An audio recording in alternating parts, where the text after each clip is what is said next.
I know they have not voted, but that line seems to be too congested also. Can you wear the mask? Senator Angata, can we see your mask on, please?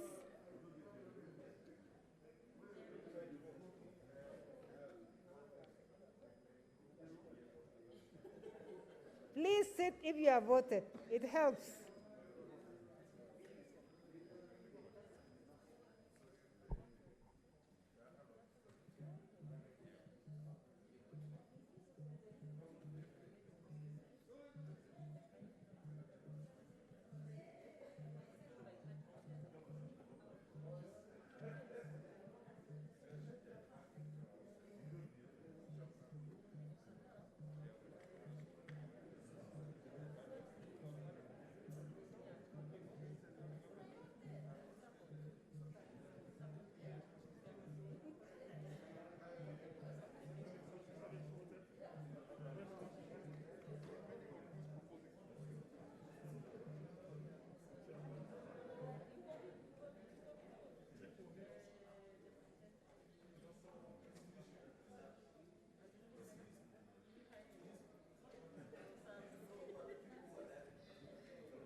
Honorable Senators, I'm seeing more crowding again. Can we please disperse and give each other distance?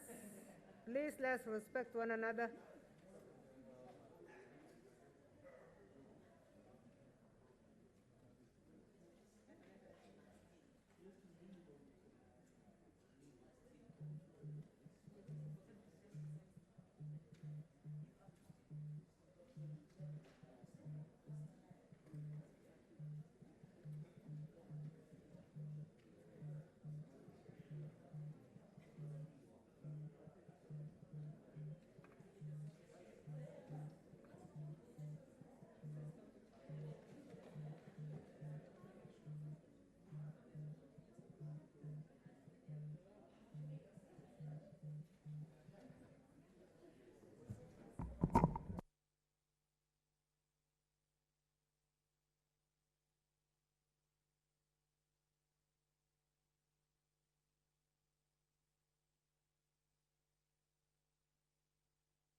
Senators, can we have only those who have not voted, please, at the front?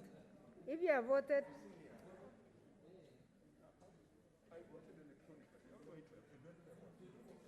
check.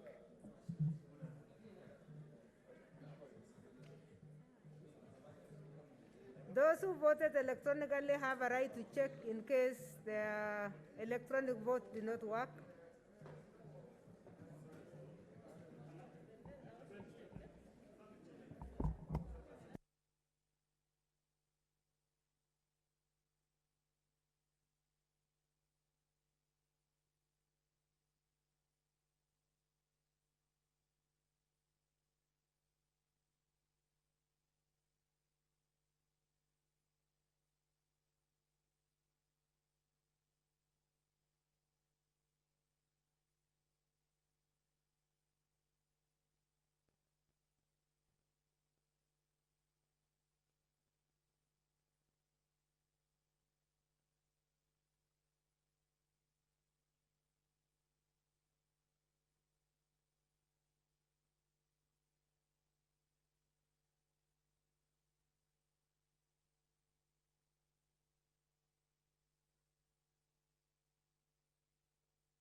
Honorable Senators, if you voted electronically, please check.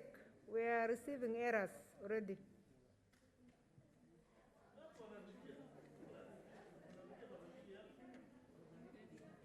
Just check.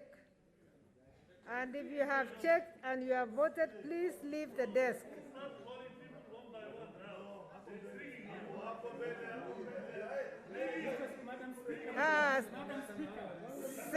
Senator Kangata.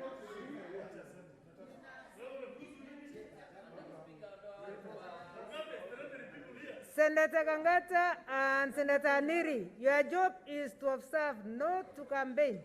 Scheduling people to vote in a particular way. That's why I said, can we move? Can everybody else move except two people?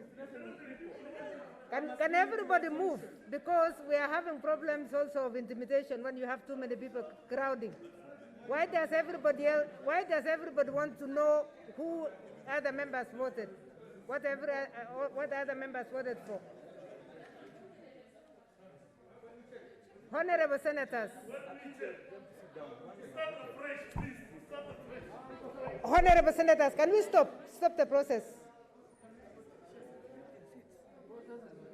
Honorable Senators, we want the tellers only 2 people. Can the rest of the senators take their seats, please? Also, it is partly intimidation when you want to know where people have voted. So please move out of. We want the tellers only 2 people. Yes, I allowed the member who abstained to now vote in the direction they want. And I said there were 2 abstentions, just in case the other one was also an error. You have a right to vote. Thank you, Senators. But if you can allow the members the 2 tellers to count for us.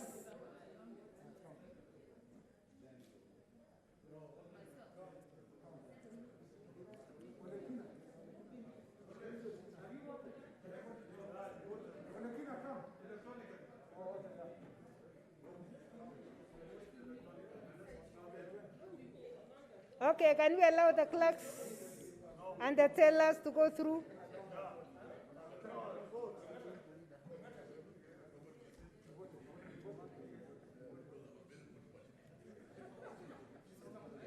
Honorable Senators, please take your seats. Take your seats. Take your seats. Take your seats, Honorable Senators. And if you came from the other chamber, you may go back after your vote. Honorable Senators, can we now allow the clerks to count with the tellers only? Counting? Oh.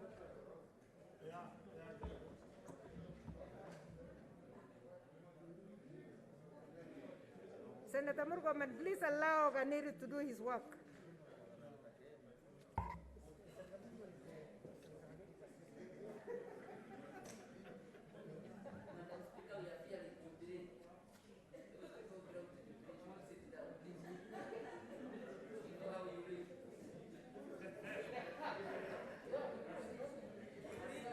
Here. Please allow only 2 people.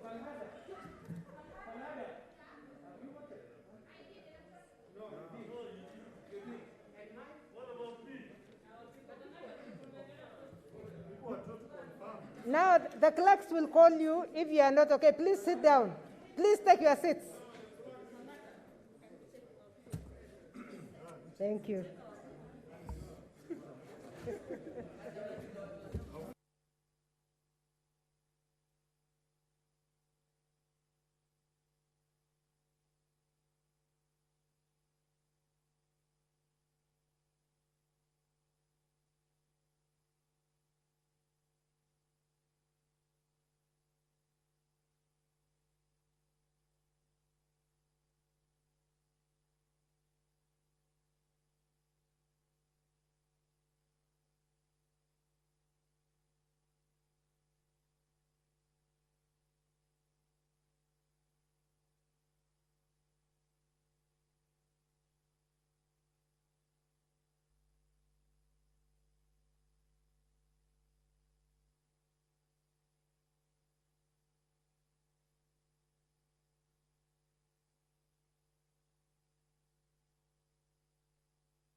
There's a problem, social distancing here.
Okay, take your seats, honorable senators.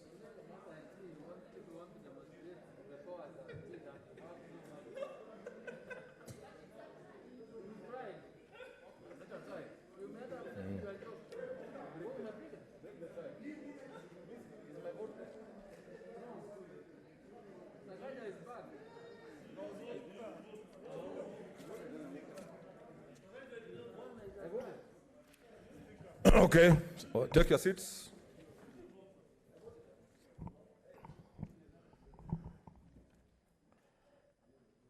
Honorable senators, these are the results.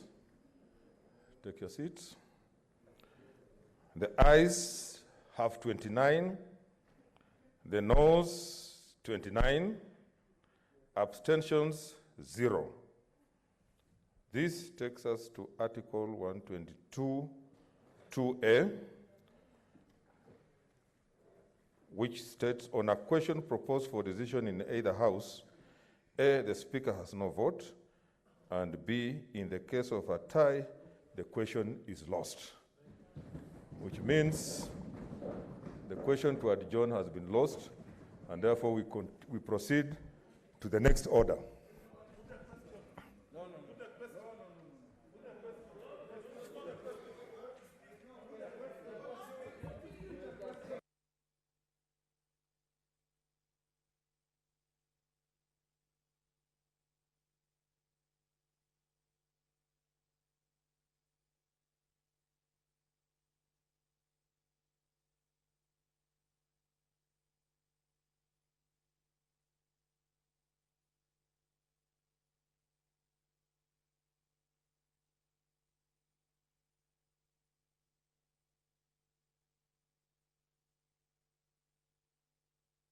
Order, senators. Order, senators. Order, senators. Observe social distance. Senator Kangata and the Senator. First, order. Order, members. Order, order, order. You'll have to remove your card so that I'm able to tell. Remove your card so that I'm able to. Remove all your cards. Okay? Bas. We now, Senator Petronila Were, so that, what's your point of order, Senator Sakaja?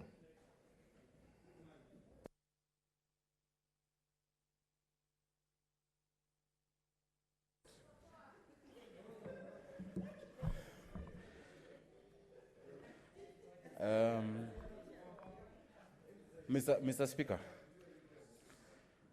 Mr. Speaker, sir. The vote has been taken and we accept. But Mr. Speaker, there's a question that was raised in this House. Mr. Speaker, you've heard the content and the feeling of all the members from both sides about the true intention of the happenings of the last 24 hours. Mr. Speaker, Standing Order 78 of our standing orders is very clear. Mr. Speaker, there was a question that was raised earlier of correspondence that Senator Professor Abraham Kithure Kindiki, an alumni of a great school called the Duke of York, later Christian Lenana School, said, Mr. Speaker, I'm on a point of order. No, he's also. He's on a point of order. Mr. Speaker, Mr. Speaker. Order, members. Order, members. Mr. Speaker, I know what they're guarding. You know, last time we said some people ran away with the ball. When the goal is being scored, you run with the ball. And then we said, and I withdraw those comments of the referee training with one team. That is not here now. Mr. Speaker, my brother Malala Wahungu wrote a letter withdrawing his delegation. Mr. Speaker, my other brother, the senator, I'm on a point of order. I'm on a point of order. Mr. Speaker, you can raise a point of order at any point. We've also been in this house. Yeah, we've been in both houses. Mr. Speaker, the senator for Bomet, Langat, and if you look at the videos, Mr. Speaker, he has just been received so emotionally by his wife and children in Bomet. He said, as the senator for Bomet, elected, he has withdrawn his vote and he's withdrawn his delegation. Mr. Speaker, you must rule to us now whether our standing orders have changed or whether, Mr. Speaker, I have a delegation of 7. In my letter, the first person who votes if I'm not there when they arrest me tomorrow, because I've just been informed I'm in the list, it's okay, is Senator Faria. If Senator Faria is not there, it is Senator Beth Mugo. If Senator Beth Mugo is not there, it's Senator Millicent Omanga, Mama Miradi. And if Senator Beth Omanga is not there, there is no vote. But today, Mr. Speaker, I can delegate it. I can say if I'm not there, there is no one delegated to vote on my behalf. Those are the rules. So, Mr. Speaker, as we proceed on Senator Were's, because I'm raising this because we are discussing now, you have read out the next order, Senator Murkomen. Mr. Speaker, you have read out the next order. And the next order is Senator Were's amendment, and Senator Were's amendment will be voted on. We want to know who is going to vote on behalf of Malala, who is going to vote on behalf of Bomet. Mr. Speaker, I humbly ask that you give us direction on that, because also, last time people ran with the ball, now they've ran with the strikers. So just tell us who is going to make the decision on behalf of those two counties so that we determine how we are going to move ahead as a house. We have rules. Our rules are not suggestions.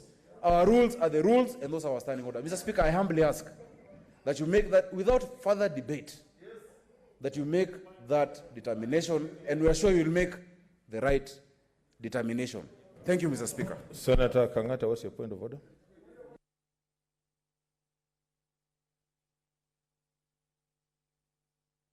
Mr. Speaker, sir, I rise pursuant to Standing Order 31, Sabbatical 3 and 4, that Senate does resolve to extend its sitting time and until the closure of business. I ask Senator Orengo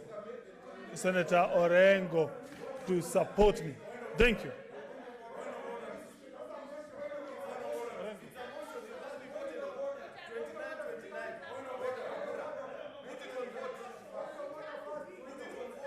Order, senators. Order, senators. Order. What's your point of order, Senator Murkomen? Mr. Speaker, thank you. Mr. Speaker, it was Senator Orengo, again, this morning, who, Mr. Speaker, said that we must move sequentially. Mr. Speaker, there was a point of order raised by Senator Sakaja. A very important point of order on, Mr. Speaker, the voting capacity of the members of delegation of Bomet and Kakamega. Mr. Speaker, Senator Orengo, you cannot have your cake and eat it. You had your time at my age. Allow us also to have our time. Yeah, so you don't interrupt us. So order, Mr. Speaker. Order, Senator. Mr. Speaker. Order, senators. What's your Mr. point Speaker, of order? I'm on a point of order. I'm on a point of order. Order, leader. I am on a point of order. Order. Leader, he's on a point of order. I am on a point of order. Yes, order, senators. Okay. But I'm on a point of order. Order. I am on a point of order. Order, Senator Orengo. Order, Senator Orengo. He's on a point of order. He is on a point of order. I am on a point of order. He's on a point of order, Senator Orengo. Yeah. You will have your time. He's on a point of order. You will have your time. Okay. He's on a point of order. Okay. Senator Orengo. Senator Murkomen. Senator Orengo, please. Please. You have made me point of reference in this house 100 times. So please. Senator Murkomen, focus on your point of order. Mr. Speaker, yeah, I'm focusing on what I came to do here. Mr. Speaker, you remember in my contributions earlier, and you were on the chair, that the withdrawal of 3 senators had consequences on the motion that we just voted. And you remember in my contribution, Mr. Speaker, I said that it must be clear to this House before we progress that the letters that were written by Senator Langat and Senator Malala, which were received in your office, Mr. Speaker, must first be recognized to determine, Mr. Speaker, whether the motive that we have all debated in this House of arresting all these 3 senators had something to do with delegating their vote, and then someone else will vote against their will. And Mr. Speaker, those senators are very clear. Senator Langat actually wrote a second letter. After writing one in June, he repeated another one today that is asking the Speaker that no member of his delegation can vote on his behalf. So why is this important? I know Senator Orengo off the record was trying to say, we are not yet there. We are there, Mr. Speaker, and let me convince you why.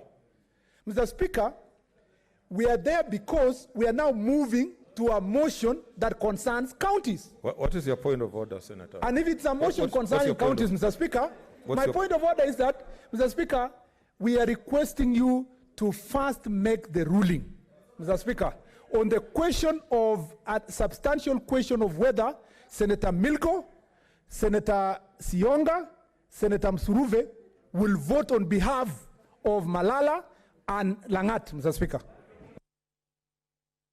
Senator Mutula Kilonzo Jr.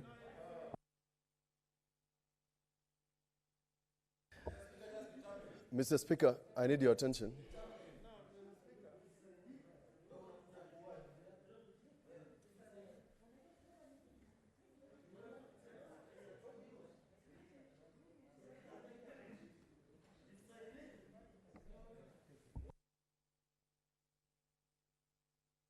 Senator Mutula Kilonzo Jr. Mr. Speaker, this event happened in this Senate, the last session. And Mr. Speaker, when Senator Obure delegated his vote, a senator who used to sit at the back, where Senator Wakarura is now, sneaked in just after the bell. And Mr. Speaker, we then raised a point of order at the time and requested for a determination. But at that point, Mr. Speaker, it was already too late. It was already too late to raise that objection. There was a second senator who used to sit here. The senator of Samburu used to sit here. Leshore. Senator Leshore left chamber and delegated his vote by SMS, Mr. Speaker, to then Senator Lesuda, Naisula Lesuda. We raised a point of order at the time, but the Speaker ruled us out of order because we raised the point of order after the fact. Therefore, Mr. Speaker... Senator Mutula. Sorry. Sorry, I have to cut you short. Oh, sorry. Because the motion that has been moved to extend is time-bound. Let it be... We'll come back. We'll come back to... We'll come back. Because come back. If we don't extend, then we'll not discuss. It's okay. It's okay, guys. It's okay. So let us... who is seconding? So I'm still on the floor, Speaker. Okay. Then we'll come back to this. Mr. Speaker, I want to say this in seconding this motion. Let us not debate in fear. In fact, a lot of people where you're going, probably you're going on the same path. But let's do things correctly and sequentially. And the question of whether some delegations here have a right to vote, members of delegation, that is a question you're going to deal with. But a motion has been moved. It has not been seconded. It has not been proposed. And then in the middle of it, you're dealing with another order, which has not been called.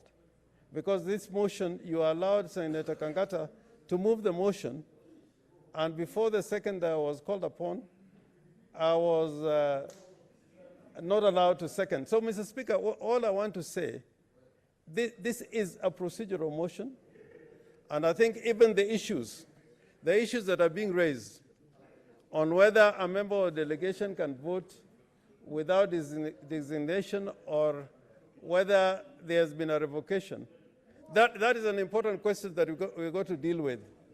And some people have evidence that we don't have yet. So, Mr. Speaker, I second this motion so that the time be extended, then we can allow debate on this very pertinent question. Even for me, I'm just one person from Siaya. And it is very important to know what happened in circumstances where I'm not here, and if I can actually appoint somebody to vote on my behalf. So, Mr. Speaker, I support, and since it's a procedural motion, I urge you to put the question, we vote on it.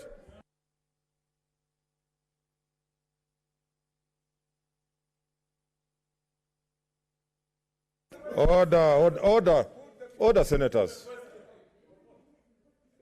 Are you directing the speaker on what to do? Let's have some order. Let's have some order. Order, senators. Order. We are at the tail end of this process. Let us not, this is a procedural motion, let us not bungle it up. I propose the question, which is that the Senate extends its sitting time until conclusion of business at order number 2.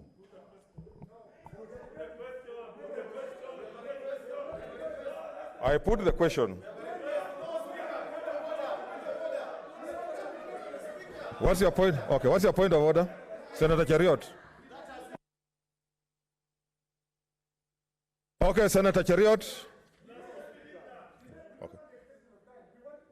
Speaker, what you're about Senator to do... Murkomen, you are not on the floor. Speaker, Mr. Speaker, what you're about to do has never happened in any parliament anywhere in the world. Not in a Commonwealth parliament, Mr. Speaker.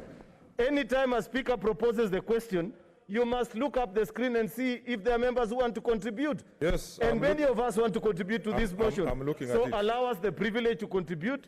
Then you now put the question. So, honorable senators, you'll have to remove your card so that I know who wants to contribute to this. The screen is full. The screen is full. Oh, okay. Senator Haniri George.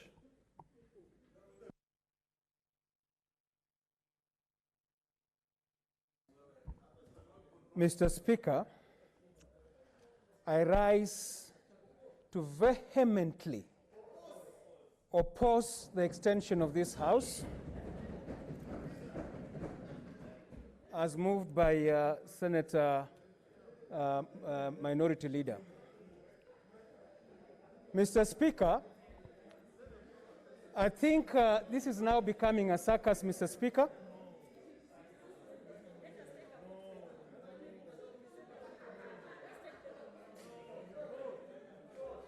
Okay, order, senators. Order. Order, senators. Order. Mr. Speaker, this is becoming a circus, Mr. Speaker.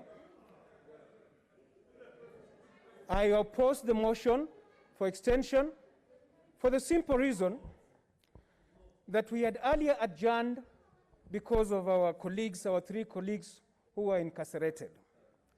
And the reasons that we gave is that the matter before the Senate today on allocation of revenue to counties is such an important role of this House that we cannot allow, Mr. Speaker, that we proceed with that motion in the absence of our colleagues who would have wished to be here, who woke up early in the morning to be here with us. But, Mr. Speaker, because of other forces out there, they are not here with us. They are not here with us because they have been arrested on some flimsy charges. Charges that are available, Mr. Speaker. I went to Senator Malala's house, and we tried to plead with the DCIO, that were the officers that were there, that this has a very important duty today, a very important role today to play in the Senate. You allow him to go to the Senate, he will present himself tomorrow or after the session. Mr. Speaker, that was rejected. The whole essence, the whole purpose of arresting these 3 senators, you can see it is coming out now very clear.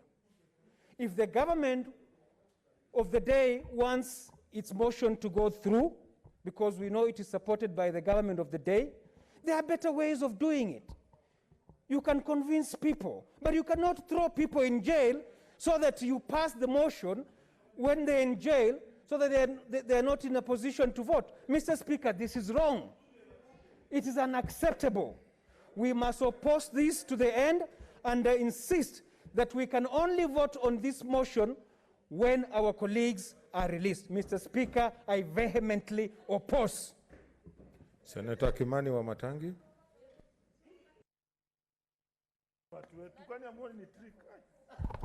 Mr. Speaker, I could just Dear Speaker Premier, Mr. Speaker. Senator, order. Senator Kangata. Order, senators. The world is watching you. Mr. Speaker. What's your point of order, Senator Wambua?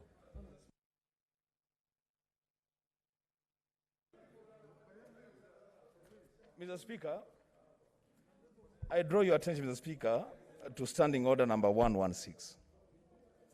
The Speaker, since morning, the Senator of Moranga, the whip on the majority side, has disrupted debate over and over and over again. The Speaker, can you invoke the provisions of Standing Order number 116 and bring it to bear on the Senator for Moranga, Mr. Speaker? The matters we are discussing here, Mr. Speaker, are serious matters. And the way he has been behaving since morning, Mr. Speaker, I implore the chair to invoke the provisions of Standing Order number 116 so that it serves as a lesson to him and other senators, Mr. Speaker. I thank you, Mr. Speaker. Order, senators. Order, senators. I know our sugar levels may be going down, but let us try to maintain our integrity. Senator Kangata, I want to caution you that please conduct yourself in a manner befitting a senator so that we are able to conduct this business to the end. Senator Kimani.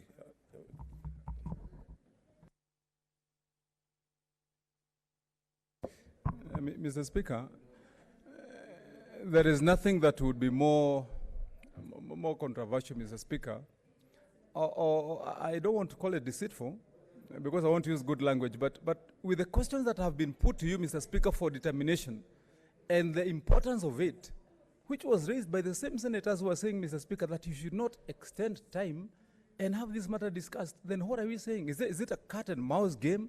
You know, what kind of ball are we playing, Mr. Speaker? You know, because we have to be sincere, Mr. Speaker. People must be sincere, Mr. Speaker. There are issues that have been put for determination here, Mr. Speaker. The matter here, Mr. Speaker, and people, when they come to equity, must come with clean hands, Mr. Speaker. Because when we say that we want to have those matters discussed, Mr. Speaker, we have to ensure, Mr. Speaker, then that happens. Give a determination. We need to extend time, put all these matters to rest, Mr. Speaker, and let this House go on recess when all the business before us in the order paper is prosecuted, Mr. Speaker. Thank you. Senator Olekina.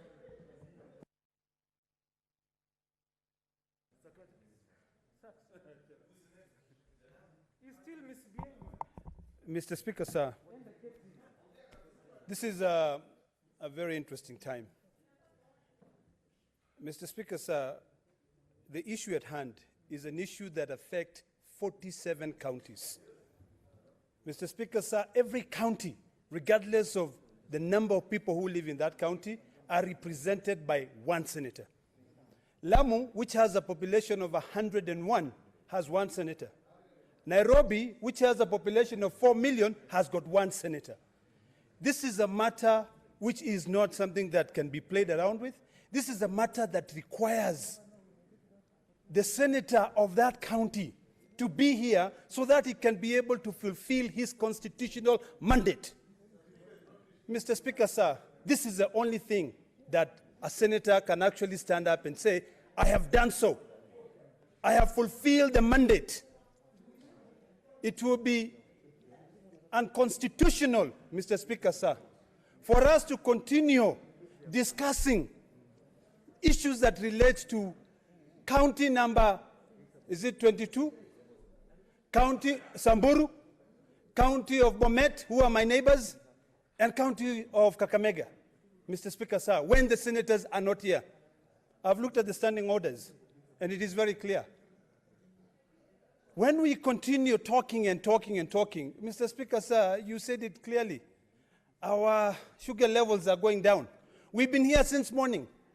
In the last two instances where you, in your wisdom, decided to prioritize the issue of COVID, you know, we have senior citizens here. we have Senator Haji, whom I respect a lot.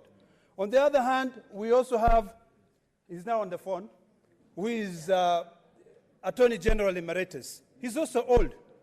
Mr. Speaker, sir, this issue of COVID is serious. And the more we sit here the whole day, last week, Mr. Speaker, sir, I raised the issue of the House business sitting, having physical meetings. I received inboxes telling me it is Nikubaya. In fact, those are the words.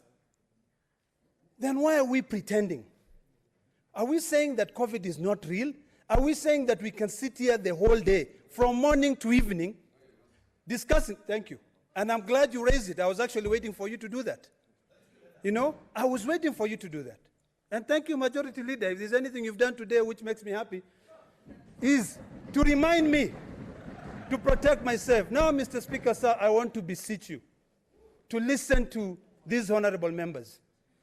We are sick and tired of getting into a fight with the executive.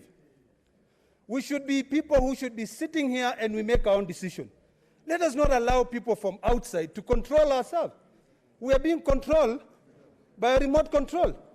Mr. Speaker, sir, I want to oppose the extension of time because we've been playing musical chairs here. We come here, we talk about one Kenya, but there are some people who have an imaginary view of what one Kenya is.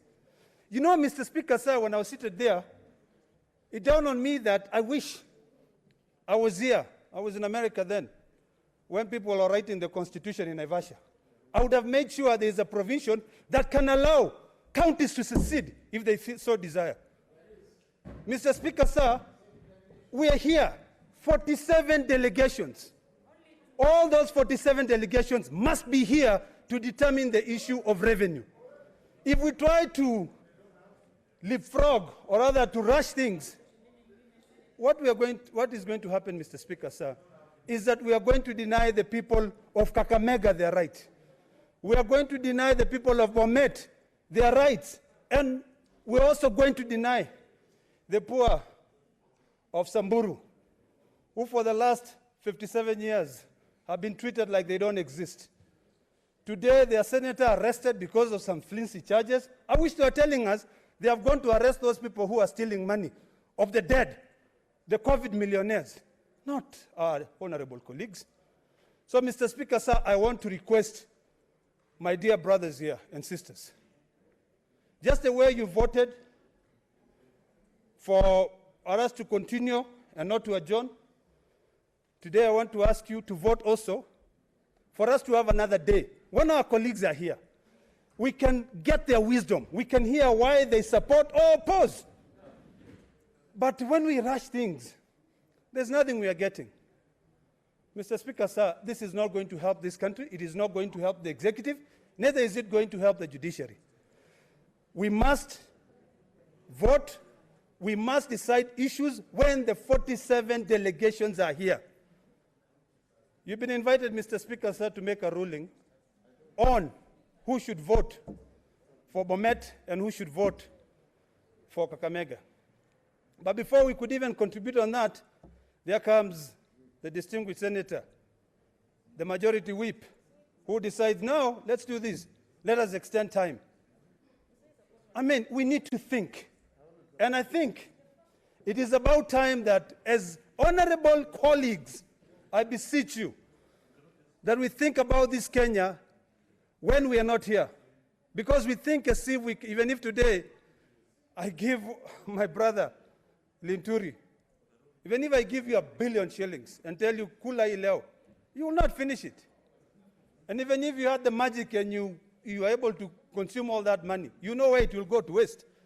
So, on a very serious matter, I want to remind all of you that we are here because of our counties. We are not here because of a few individuals. You know, some of us have been ranting out there. But we are not afraid to stand here and tell people that, you know, what goes around comes around.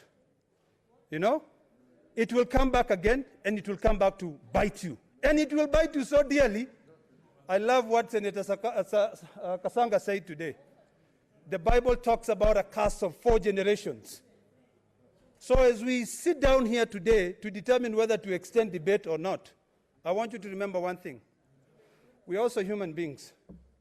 And sometimes we get to, a position where all you want to see is justice. It is that time now. Kenyans have been oppressed for a very long time. I want to assure Kenyans out there, and particularly the residents of Bomet County, the residents of Kakamega, and the residents of Samburu, that as I stand here, I will defend your right. And I'll defend the right of your senator to be here. Because I think maybe it was out of genius that only the elected leaders can be able to vote on matters that affect counties. Senator Ledama, so Mr. Speaker, I was waiting for your attention, and thank you for giving me more time. I vehemently oppose this issue of extending time. Let us go home. Let us sit down. My leader always tells me, Orengo, that let's talk about it. Pole, pole, pole, pole. And my father, Haji, always tells me, pole, pole, okay. Pia mimi naambia pole, pole. Okay. Thank you. Senator Nderitu Kinyua. Okay. Kinyua, then Senator Kindiki.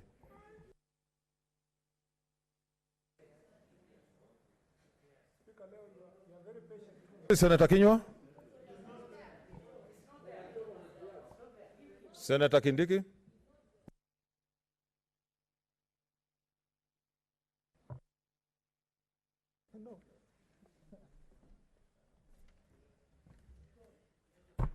Thank you, Mr. Speaker. I commend you for your patience today.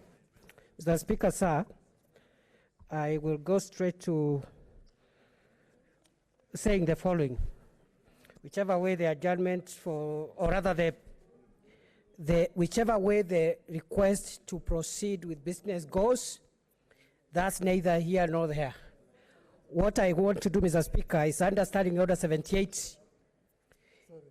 And based on the standing order is my brother, my junior, Senator Sakaja from the Duke of York School.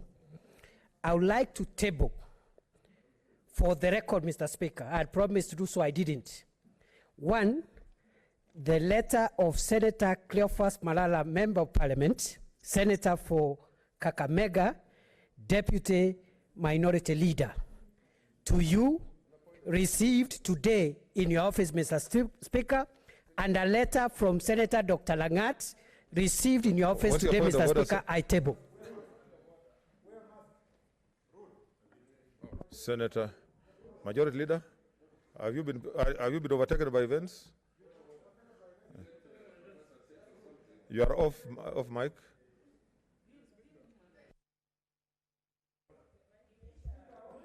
It's okay. Professor Kindiki has tabled a document in the middle of another motion which is different, and is transacting something else. That's just while he managed to sneak that in. Speaker, I don't think it's properly before you.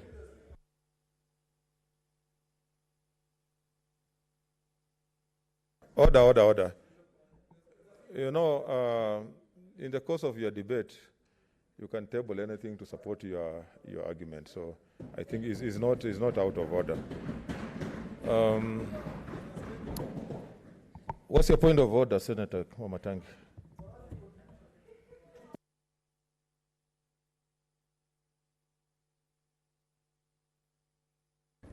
Mr. Speaker, I absolutely have a lot of respect for my colleague, Senator Kithure Kindiki.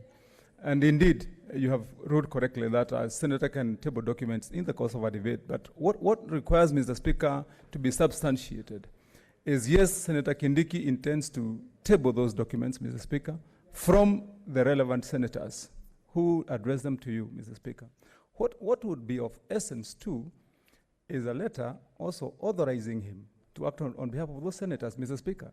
Because, you know, the question, Mr. Speaker, is simple. The question, Mr. Speaker, is simple. Senator Kithure Kindiki is the senator for the county of Tharaka Nithi.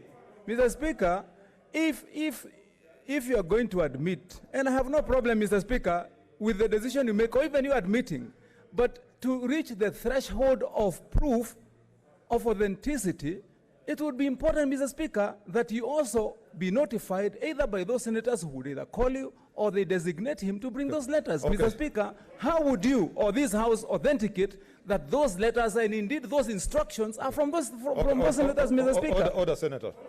Order, Senator. I just want to, I'll be making a ruling on that, and I want to confirm that I've received the letters. They are with me here, and I will be making a ruling on that.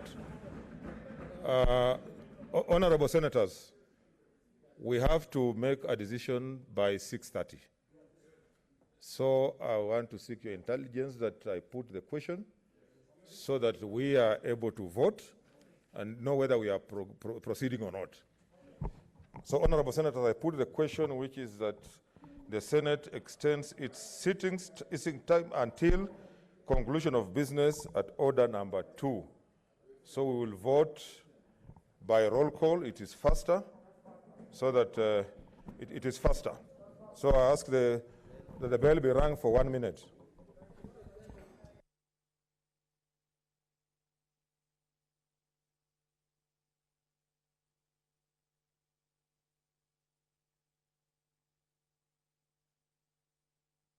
Let's have a teller from each side.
Okay, order, Senators.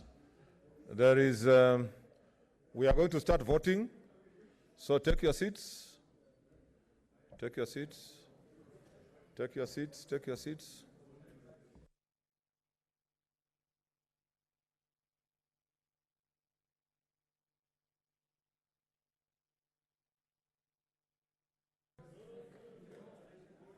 We can start. Okay, order, Senators. Let us observe social distance. Honorable Senators. Order, Senators. Honorable Senators, division. Get us the tellers, please, for both sides. Tell us.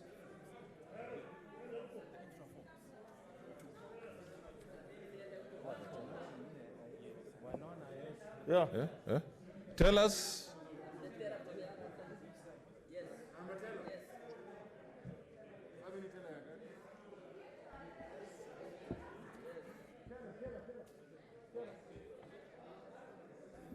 They tell us yes, Senator Kibiru. No, Senator who? Senator who? Kabaka.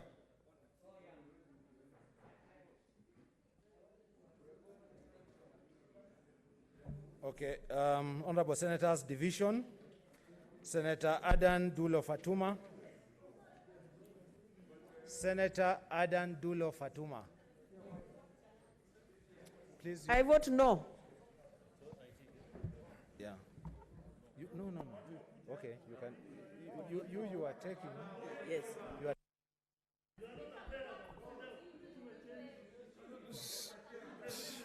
Yes, Senator Kangata, please.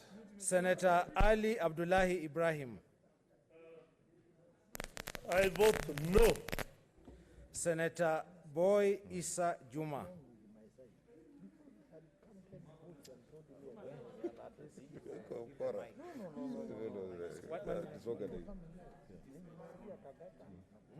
Please come to the dispatch. Yes. Yes. I'm telling you.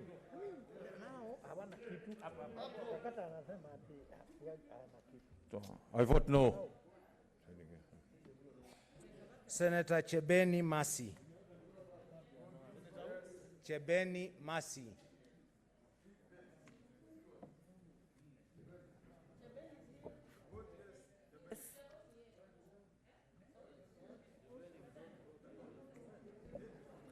Senator Cherarke Samson Kiprotich. Senator Cherarke Samson Kiprotich.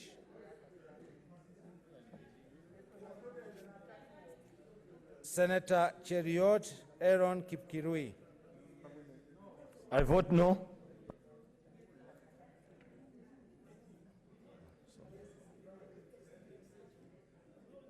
Senator Gona Christine Zawadi.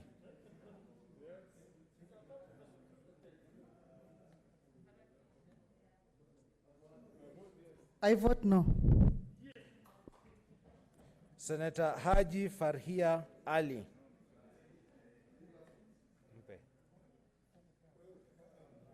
I vote no. Senator Haji Mohammed Yusuf. Mr. Speaker, sir, I vote no. Senator Halake Abshiro Soka. Mr. Speaker, I vote no. Senator Hagura Godana. Senator Hargura Godana. Senator Iman Falhada Deko.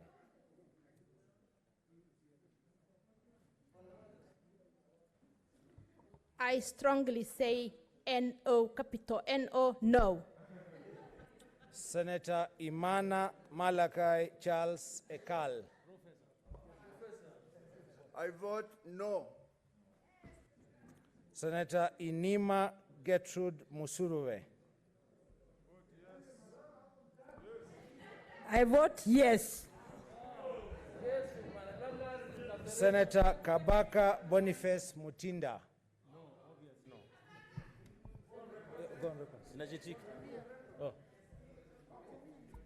No. Senator Kajwang Moses Otieno. Senator Kajwang. I vote yes. Senator Kamar Margaret Jepkoech. Must get the money now. Senator Kangata Irongo. Vote I yes. vote Yes. Senator Kasanga Sylvia Mweni.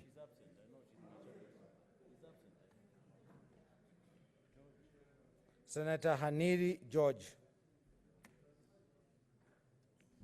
Mr. Speaker, emphatic no. Senator Kefiro Charles Robinson. Mr. Speaker, I vote yes.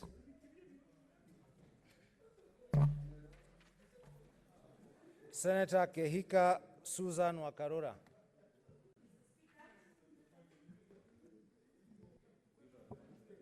Mr. Speaker, I vote yes.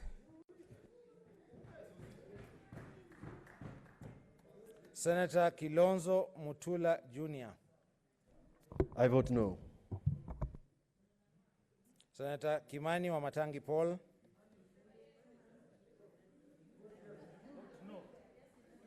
I vote yes. Senator Kindiki Kithure. Mr. Speaker, sir, I vote no. Senator Kirenyaga Ephraim Mwangi Maina.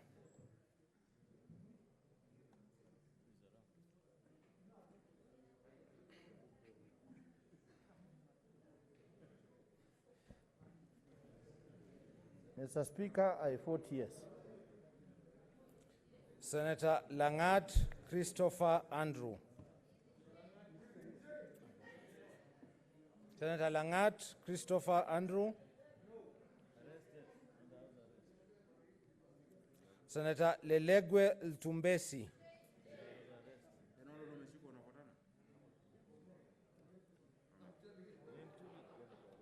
Senator Linturi Franklin Mithika. Senator Linturi Franklin Mithika.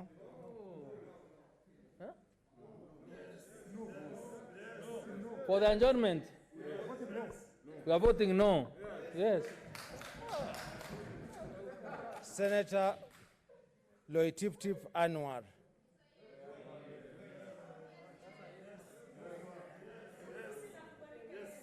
I vote yes. Senator Locorio Petronila Were. Yes. Yes. Senator Mazayo Stewart Mwachiru. I vote no. Senator Mahamud Mohamed Maalim. I vote no. Senator Makori Beatrice Kwamboka. I vote yes. Senator Malala Cleophas Wahungu.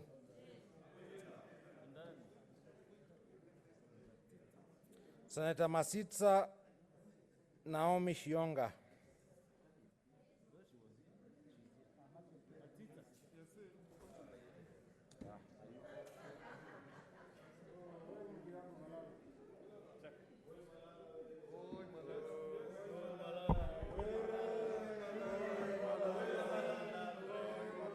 I vote yes.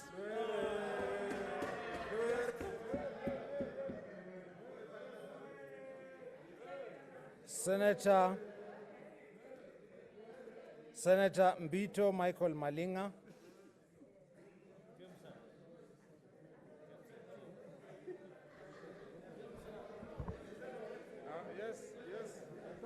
I vote yes.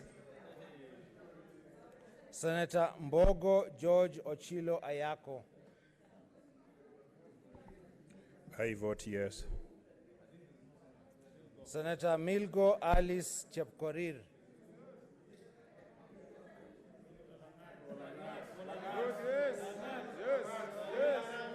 I vote yes.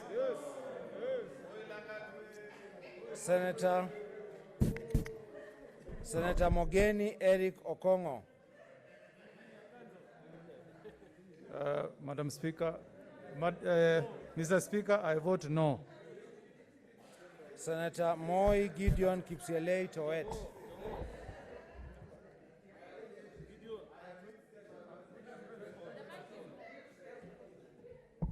Yes. Senator Mbaye Philip Salau.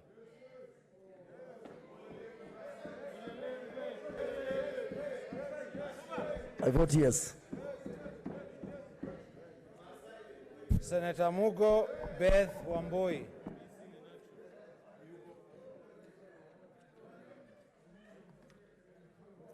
Senator Murkomen Onesimus Kipchumba.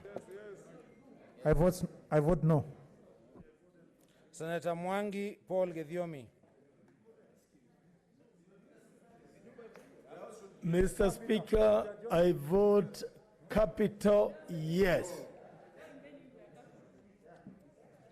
Senator Mwaruma Jones Mwashushe.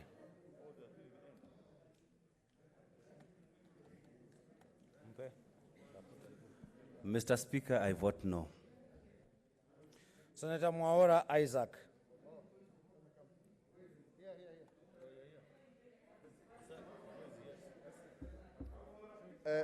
I vote yes. Senator Mwinyi Haji Mohamed Faki.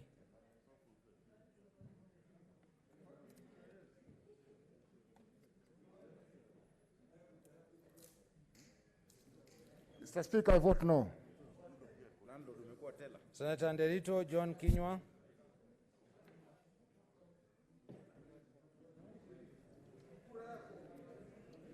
Bwana Speaker, I vote yes.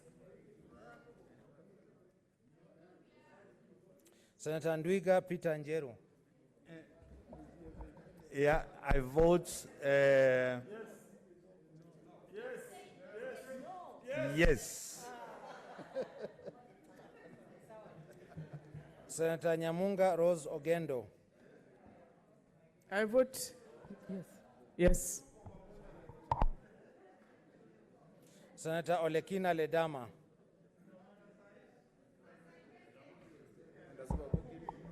Mr. Speaker, I vote no. Senator Omanga Millicent.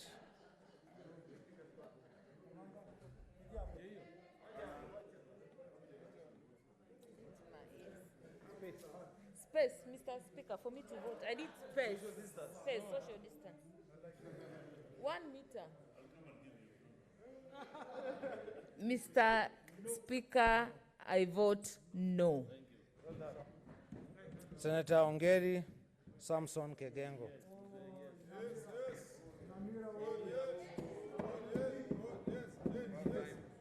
I vote yes.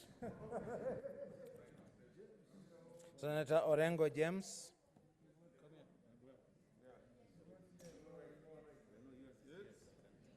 I vote yes. Senator Outa Frederick Otieno.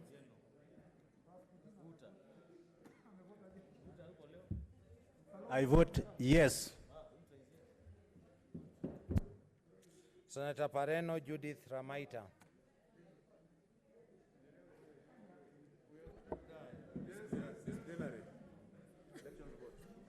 Mr. Speaker, I vote yes.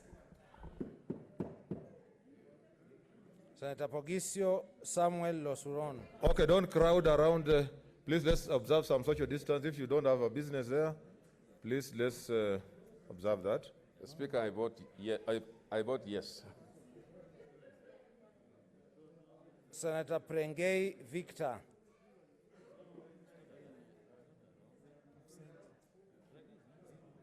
Senator Prengei Victor. Senator Sakaja Johnson Arthur. No. Senator Mary Yane. Senator Mary Yane. Senator Wako Situila Amos.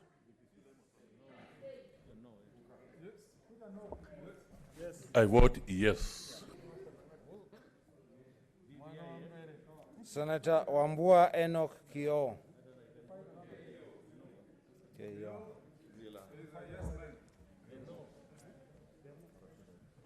Mr. Speaker, I vote no. Senator Wako Naomi Jilo. Mr. Speaker, I vote no. Senator Wario Golich Juma. Mr. Speaker, I vote no. Senator Wetangula Moses Masika.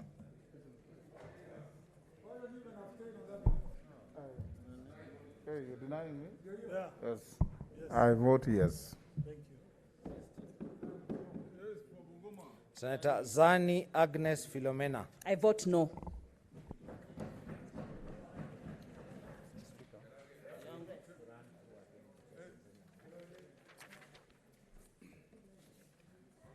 Senator Cherarke Samson Kiprotich. I vote yes.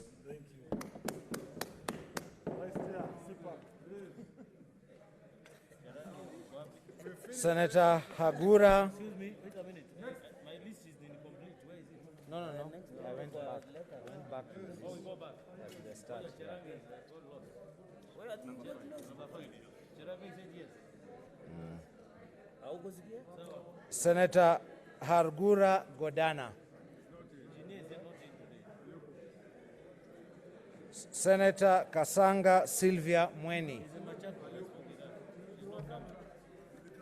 Senator Langat Christopher Andrew. Senator Lelegwe Tumbesi.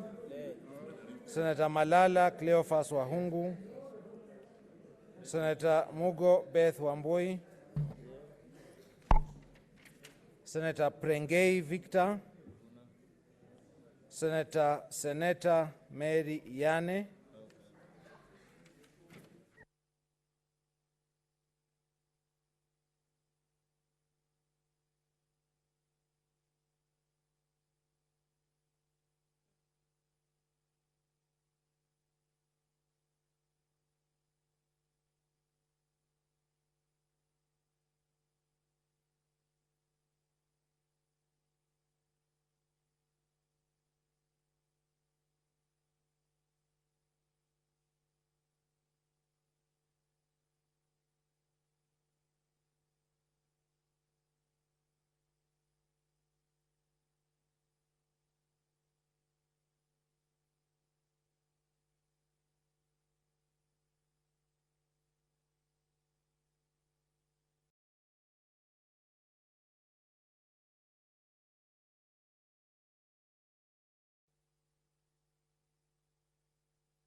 Order, senators.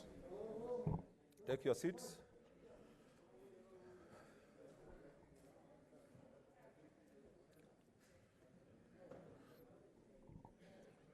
Order, senators, take your seats.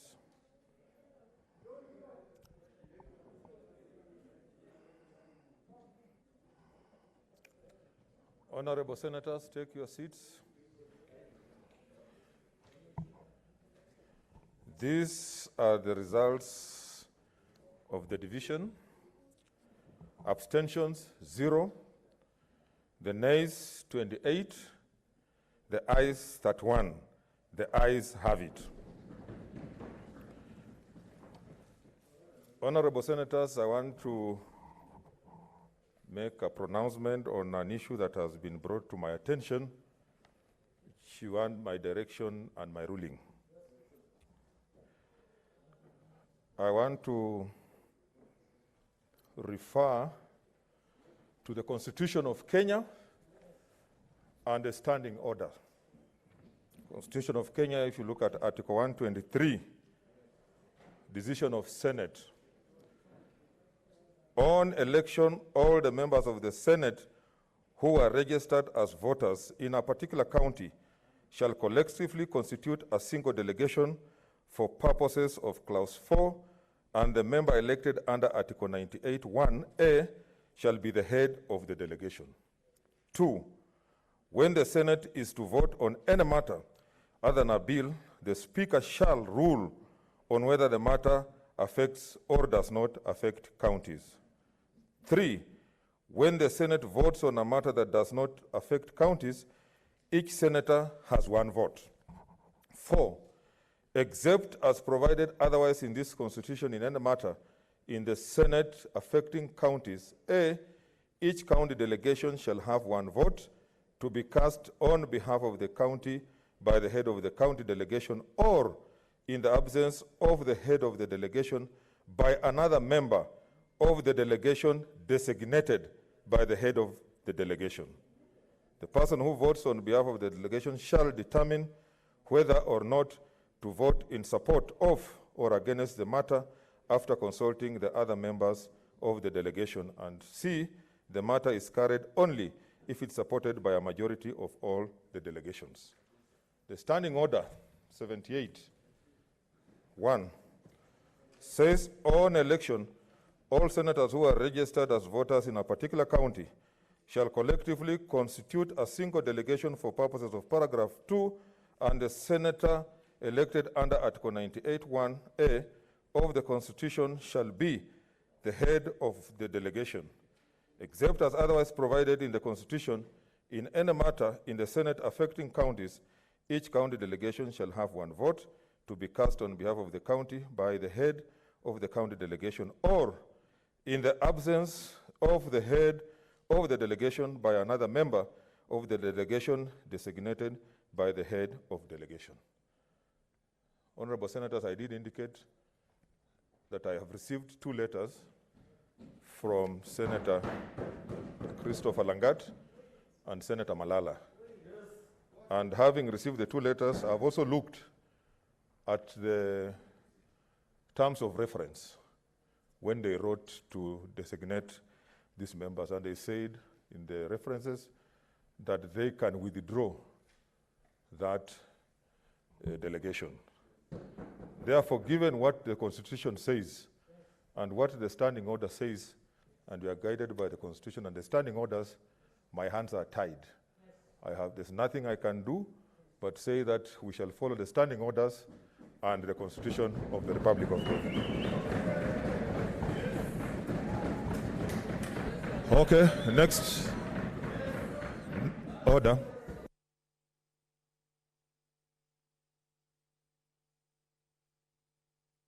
So we are proceeding with the motion.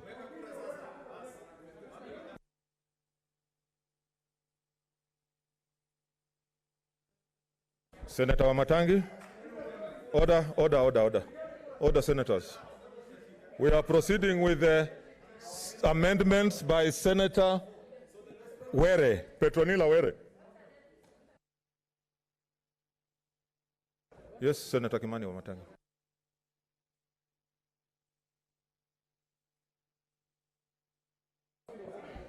It's a point of order. We are now proceeding with amendments by Senator Petronila Were. Mr. Speaker. Order, senators, order. Mr. Speaker, you know, I am very restrained and I have a lot of respect, Mr. Speaker, for the chair. I would never at any one time attempt to challenge the chair's ruling, Mr. Speaker. But just so that we are clear in our minds, at your own time, because you've already made a ruling, I would want you to, at your own time, choose a time when you give us a ruling, Mr. Speaker, on the substantive question that I would want to pose and that I posed earlier, Mr. Speaker. One, on whether giving the power to designate a member of the delegation to vote equals to authority to deny a member of the delegation to vote, Mr. Speaker. Mr. Speaker.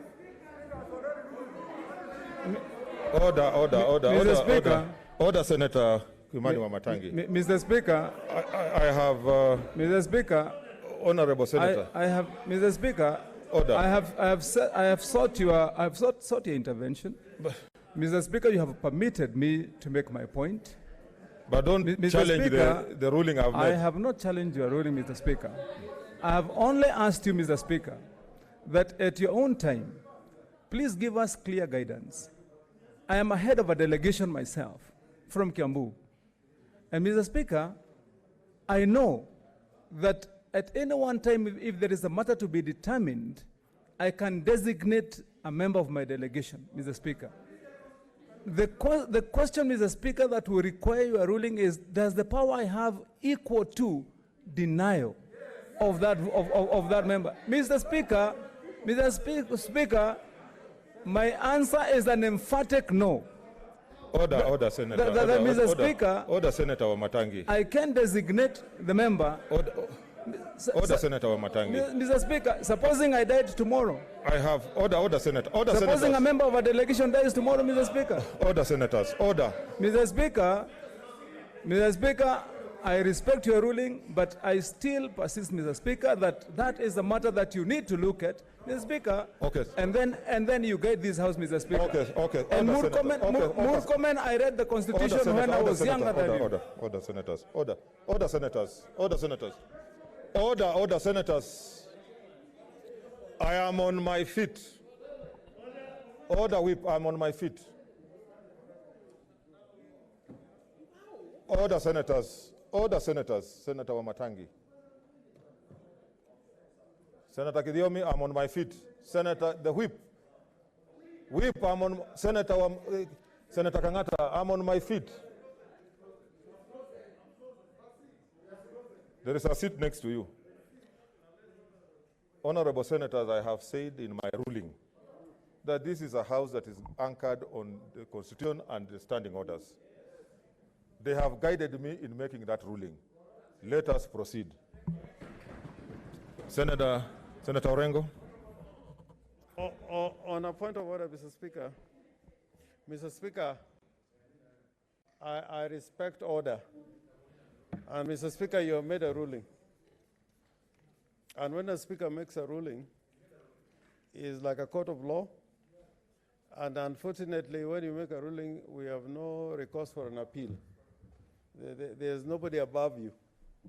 So unless there's a substantive motion for you to review that decision, we will talk until 11. I will talk until tomorrow, and nothing can happen. That is, and I said at the beginning, I respect the seat where you're sitting. That when you make a ruling, whether we like it or not, it is the ruling. And I may make a lot of noise, I cannot succeed.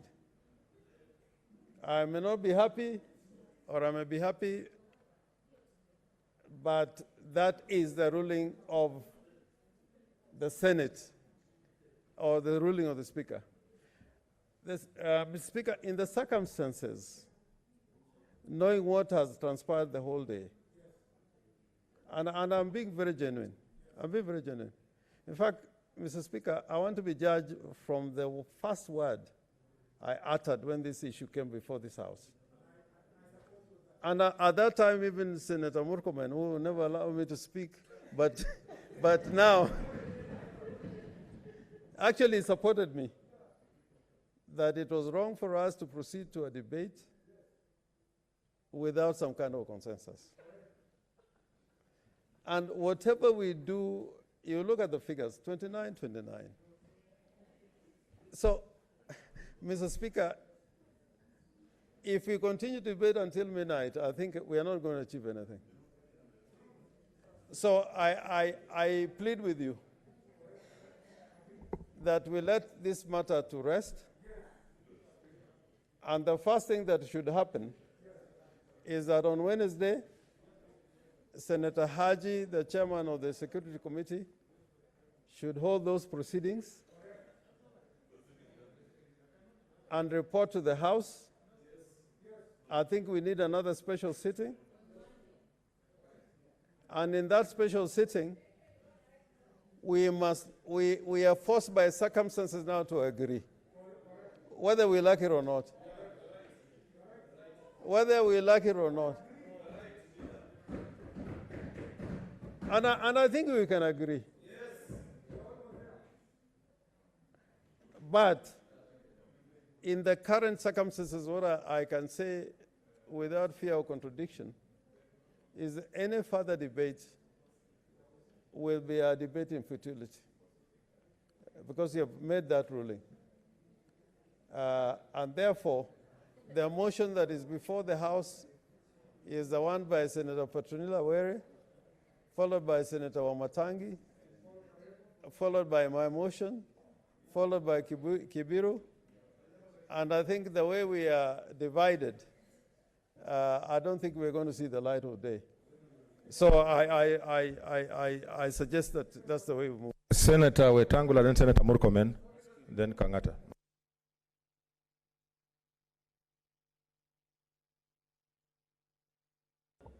Mr. Speaker,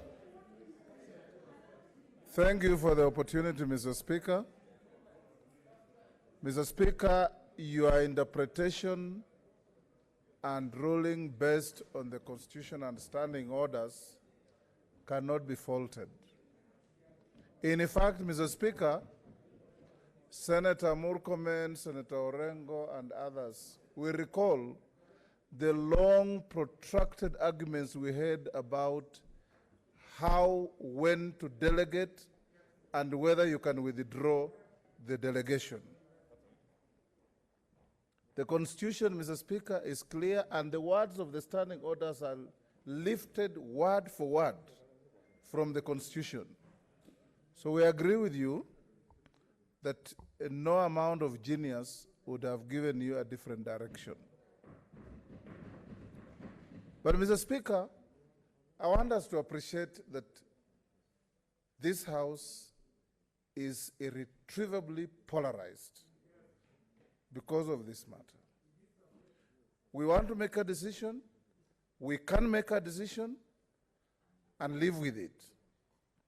But we can't make a decision and remain divided. And this country needs us to hold it together.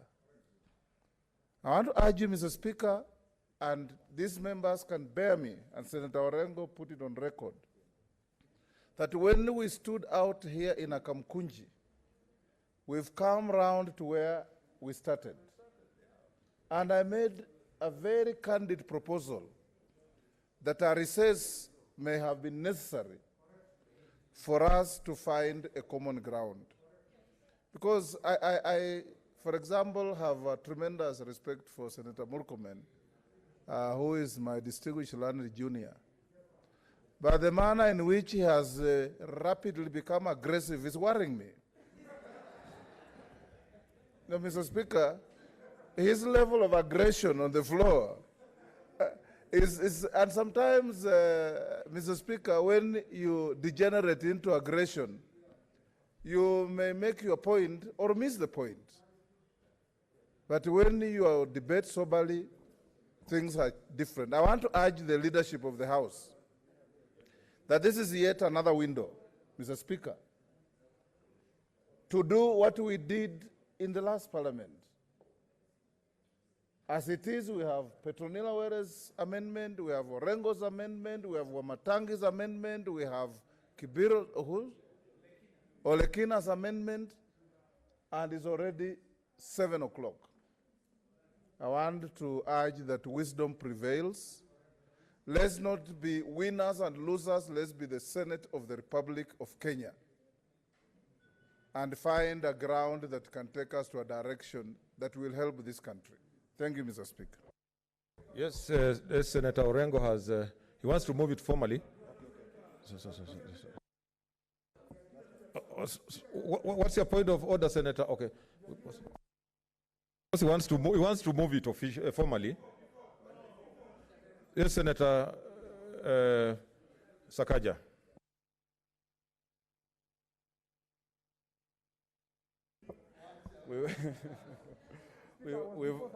We've also been asking to speak. Mr. Speaker,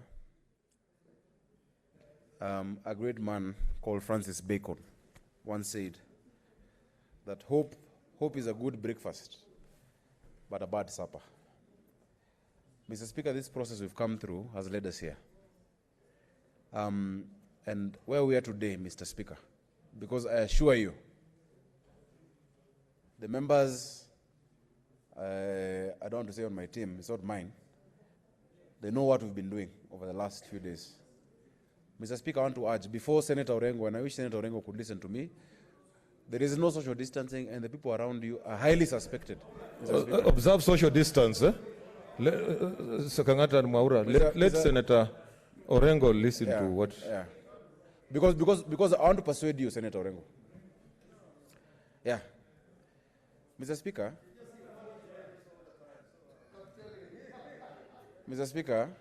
I want to ask Senator Orengo and the rest of the members. We are leaders of this country. Mr. Speaker, where we have reached, I believe so strongly that indeed it is possible for us to try and agree. Mr. Speaker, whoever wanted to make a point has made a point. Mr. Speaker, whatever politics, whatever was being insinuated is done. The issue of those members who were arrested, their votes are not counting now. I want to ask you, Mr. Speaker, and I know members will support, that you give us 15 minutes. Mr. Speaker, let me ask. I want to ask that you give us 15 minutes to talk. I am confident we can agree. And if we don't, we'll still come back because we've extended the sitting till 9. Give us 15. Let us leave all the hearts of whatever political persuasion outside, and let's give this country hope. Mr. Speaker, it is possible. I'm glad I can see Senator Kangata is agreeing. I can see Senator Orengo is agreeing, I hope. And because, Mr. Speaker, you know, as a mathematician, what we do Veblen graphs. When you do probabilities, you say you have two roots. What's your point of order, Senator Zani? I'm on a point of order. Oh. I'm on a point of order. Sorry, he's on a point of order. Just let him finish. Let him finish. Mr. Speaker, in probabilities and statistics, when you draw a root diagram, you have two parts. This path is asking us for 15 minutes. We can agree or not. This other one is asking us not to go. We won't agree. Why not try, even if the probability is 25%? Leaders, let's just try. We can persuade each other. Mr. Speaker, I want you to use standing order number 1. Allow us, I believe, with the wisdom in this house, with the hearts of Kenyans, Mr. Speaker, give us even 20. And let's come back and say, okay, we didn't agree. But let us not have not tried on this day, Monday of August, Mr. Speaker. That is my only Senator Zani.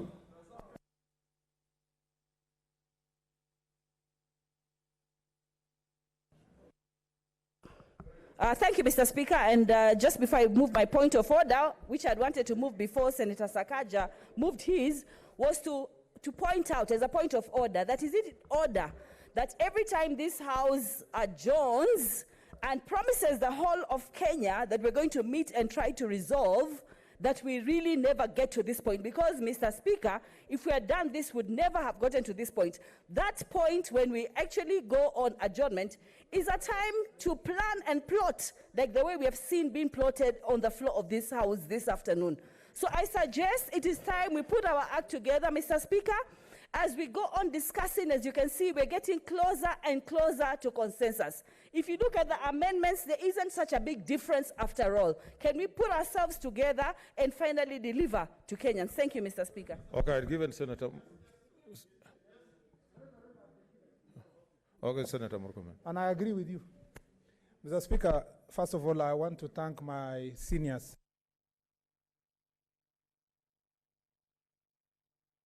Give him the mic. Mr. Speaker, I want to thank my seniors, Senior Counsel James Orengo and Senior Counsel Wetangula. Mr. Speaker, they have made, when Senator Orengo stood to make this proposal outside here in a small Kamkunji, I was among the first people to agree. And if you go even to the Hansard, Mr. Speaker, when this process started, I'm one of the people who said that, Mr. Speaker, from the experience of the first term, this thing is very divisive. In fact, I told my colleagues, this thing will not end in a day. Now, many of them are telling me behind here that we didn't figure out what that will be. Those who will come to the next Senate and will work on the 4th generation formula will think it's easy, but it's not easy. And so, Mr. Speaker, I agree. Any opportunity for us to have a conversation, I am in. I am in for any conversation that this House will have to make a final solution. Mr. Speaker, let me go on record, because I've gone on record accusing you of many things. But I want to go on record, Mr. Speaker, to say today you have not only stood for the Constitution, but you have stood for the welfare of the members of this House. Mr. Speaker, they say mgala muwe na haki yake mpe. Mr. Speaker, today, whatever problems we had in the morning, making all the noise we made, in the evening, Mr. Speaker, you have closed, Mr. Speaker, with a cleansing spirit that saves our brothers, that makes our brothers, Mr. Speaker, who were driven by police vehicles from, Mr. Speaker, Kitengela to Kakamega. It makes them proud. And because of them, and through their pain and suffering, this House, Mr. Speaker, must rise up to say we can be able to find a lasting solution. So I have no problem. If we go by way of Senator Orengo, position that he brought that I was okay with, supported by Wetangula, I have no issue. But if it becomes better with what Senator Sakaja suggested, we can have that break, come back here. But I can tell you, Mr. Speaker, Sakaja is my friend, and I believe in team player. When I became a backbencher, I made up my mind that I will work and support those who are in leadership. Senator Sakaja has been in leadership on this particular formula, and I have been firmly behind him. And Mr. Speaker, because of teamwork, I'm going to listen to his position. If we are going to have the break, let's have it. But I just want to advise my brother one thing. From the way we have been sungushwat, Mr. Speaker, the way I did not sleep in Nyayo Estate, and it's not a joke, from the time I drove so fast from my house at 9 o'clock up to the time I went to the house at 5 to go and change to come to this session. Mr. Speaker, I am surprised I'm not even as fatigued as I thought. But to be told now, square root this versus that and this other one, Mr. Speaker, I suppose with this tiredness, we may not be able to crash everything. But I am giving a chance any position that this House may decide. But Mr. Speaker, seeing how people are so fatigued, it would be of great benefit that we take a longer time to make this decision. Senator Kangata, then I want to give direction on this.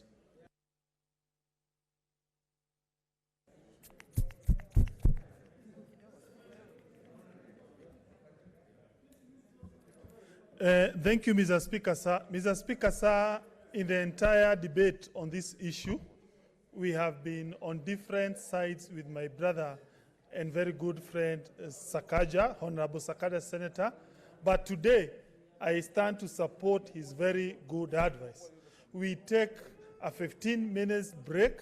I will be urging members that we sit here, we discuss, then we see whether we can come up with Solomonic wisdom. Mr. Speaker, sir, I think where we have fought, where we have debated, I strongly believe, Mr. Speaker, sir, 15 minutes may be the time that is needed between us and giving this country the best solution. Congratulations, Mr.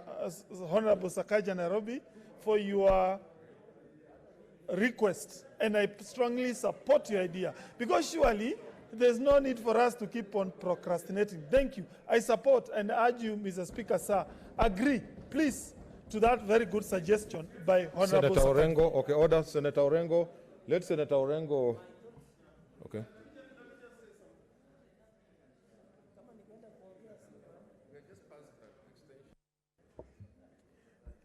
Mr. Speaker, I think I stood here hoping to move a substantive motion for adjournment, understanding order number 105. Now I'm persuaded with the contributions which have been made that we have a short break of, I think 15 minutes is too short. I think we should make it 30 minutes. But what I want to plead, you know, something has gone out there to the nation of losers and winners. This is what has polluted the air. When I stood here, Mr. Speaker, asking for an adjournment, in fact, what Senator Sakaja has referred to, showing the map of losers, I referred to that map of losers, that if we go on that trajectory, then this debate is going to be very difficult. But I agree that this is a decision that lies with the Senate. Ultimately, it's the Senate which has got to make that decision. We can't take it to CRA, we can't take it to another institution. So, Mr. Speaker, I urge you, without taking too much time, that we give us a 30 minutes break. If there is necessary to move an adjournment motion, then we can do that. But for now, give us 30 minutes. We can consult and come out with a concrete solution on this issue. Okay. Under Standing Order number 1, I suspend the discussions for 30 minutes, and we reconvene here after 30 minutes. 7:30. 7:40. 7:40.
Ofisi wapi?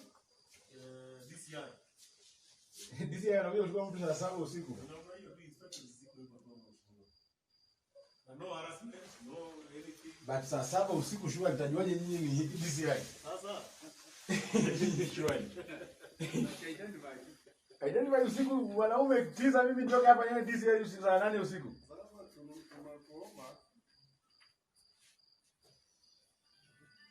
Bana.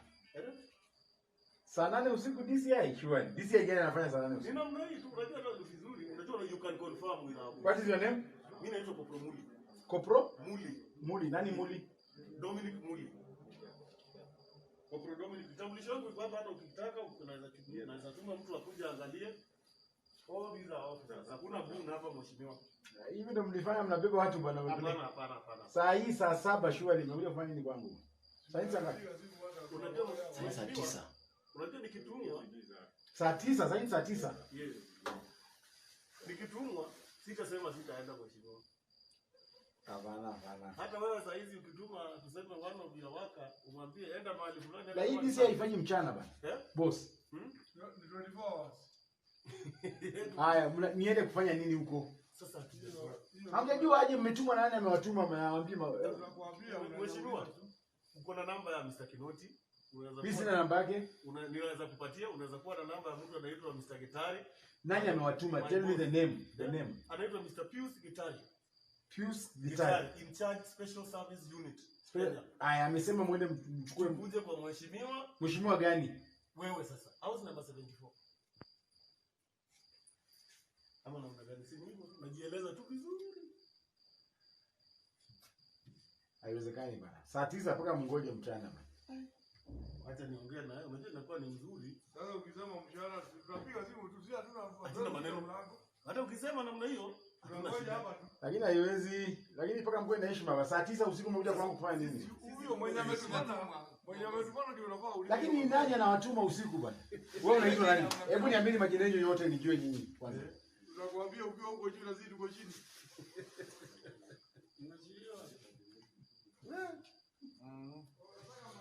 Ukitanganywa na mtu kitambulisho utaonaje?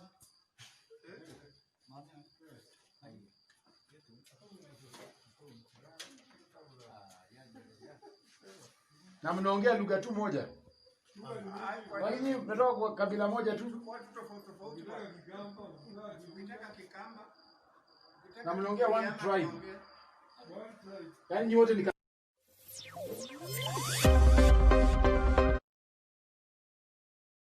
also tell us, and they should also allow me to be represented to accompany. I cannot go alone. I must be represented. I must have my bodyguards with me to whatever destination that we shall be taken. So I'm saying I will not leave this house alone. Even if they bomb this house, I will not leave alone. I must be accompanied by my danger, because at 3 a.m., from 3 a.m. to around only 1 hour ago, to around 10, they disconnected power. I was in darkness. They disconnected water. Yeah? So it is very unfortunate that the police can go this low. We were pushing for police reforms. Little did you know that the police reforms were even going to be more detrimental than what they were in the previous eras. So we would want to call the IG to call these troops to order. This is uncalled for, and this is undemocratic, it's unconstitutional, and as leaders we are condemning it. But we're saying, even if they intimidate us to whatever level, we shall stand for the rights of Kenyans. We want to be on the correct side of history. We shall stand for Kenyans. And whatever time they will call us to vote, we know how we shall vote for that vote. We will not change. We must have a win-win situation for this country. Good enough. So if that is the mistake that I'm being crucified, so be it. Because we want a united Kenya. We do not want a Kenya whereby we have other counties which are losing and others which are gaining. And the painful part about it, the counties which are losing are the vulnerable counties, the counties which have been way back when it comes to development. If you go to Marsabit, if you go to Turkana, people are starving, people are dying of starvation. So why should you again deprive them their little resources that they have and take them to more privileged counties? So that is my stand, and as a young leader I've said I don't think you can intimidate me to a point that I can change my stand. However much they intimidate me, even if they bring here a battalion of army men, I will not change my stand. I am certain that this is the correct move for Kenyans, and that is the way forward. So let us respect parliamentary democracy, and let us not be intimidated by any person. We're setting a very bad precedent for this country, and this is quite unfair for us. Senator, earlier on you said that they have disconnected.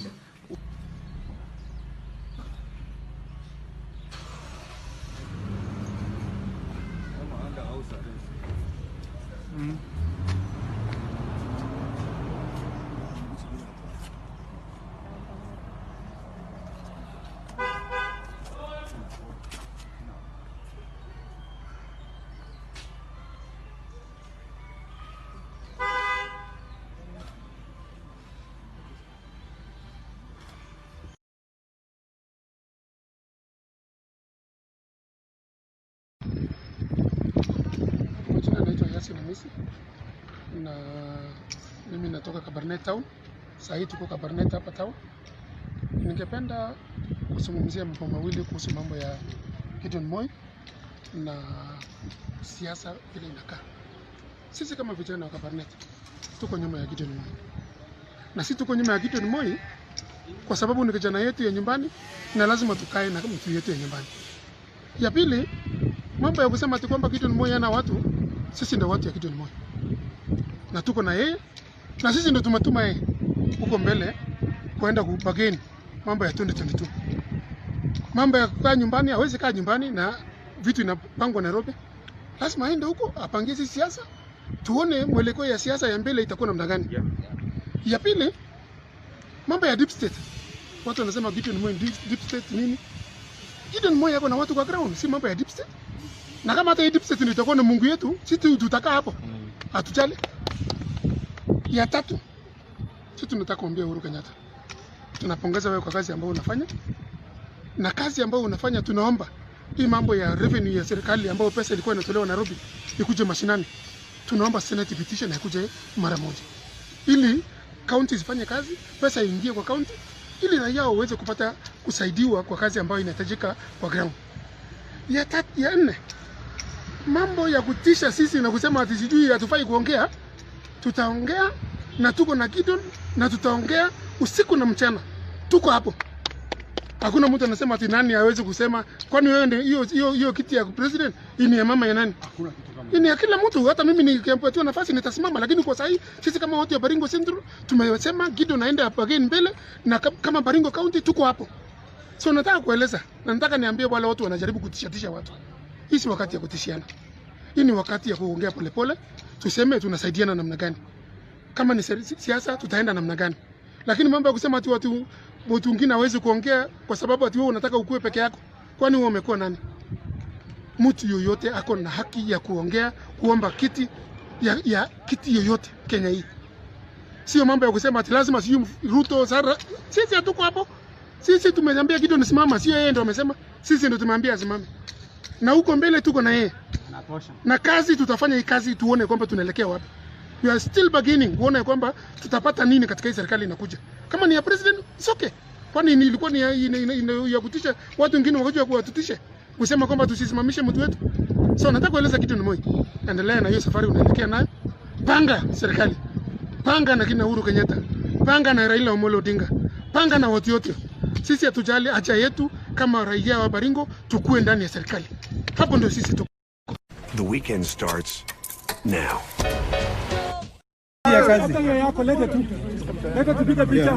Let me see the ID. I'll give it back to you. I'll give it back to you. Nakurudishia. Tunapiga picha tu tujue ni wewe na mkono. Wewe ushika naye. Shika na mkono. Ngoja. You trust me. Okay. We are not thugs. We are not thugs. You know, for his security. He's also my senator. I cannot give for his security. Okay. It is good to do it that way. So. Haya, wapi? Malala talk. Ongea. Na kuja kwa gari yangu. Yeah. Madam, wewe unaingia gari na yeye? Unaingia? Haijaiza. Don't get a shot. Ngoja. Ngoja mheshimiwa. Ngoja. Let us get you on record. Yeah. Tumekubaliana hivi ya kwamba mimi naambiwa nimeshikwa kwa sababu jana nilikuwa napeana sanitizer kule Mumias. Yes. Na hizo sanitizer ni serikali walinipatia mimi nipelekee watu wa Kakamega. So walikuwa wananipatia sumu nipeleke huko ndio wanishike ama walikuwa wananipatia nifanyie kazi gani? Jambo la pili, hii mambo ambayo wananishikia ati kwamba nisiende kupiga kura leo kwa Senate. Nataka kuambia munishike leo, munishike kesho kutwa, msimamo wangu ni ule. Kenya ni moja, hatutakubali kwamba tuchukue pesa kwa kaunti zingine tupeleke kwa kaunti zingine. That is my stand and I will not. Na mimi nimesema mtu yoyote asinipigie kura kule katika Senate. Yes, you withdraw. Withdraw. Nimepatia chifu Mtula Kilonzo, yes. Hakuna mtu atapiga kura Kakamega kama sio Cleophas wa Malala. Yes. Peke yake. Ngoja.